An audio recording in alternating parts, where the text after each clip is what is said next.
How to delete Telegram account. Hi guys, welcome. So first of all, start by opening Telegram application. Once you are here, you have to go for the three bars on the top left and simply click on the settings, and now scroll all the way to this Telegram FAQ and simply click on that. Once you are here, you have to scroll down to this your account and simply click on this delete your Telegram account, and now you have to go for the deactivation page on the top.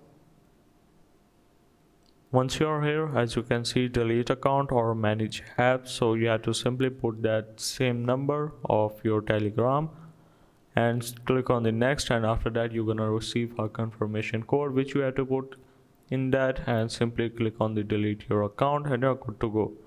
So that's how basically you can delete Telegram account.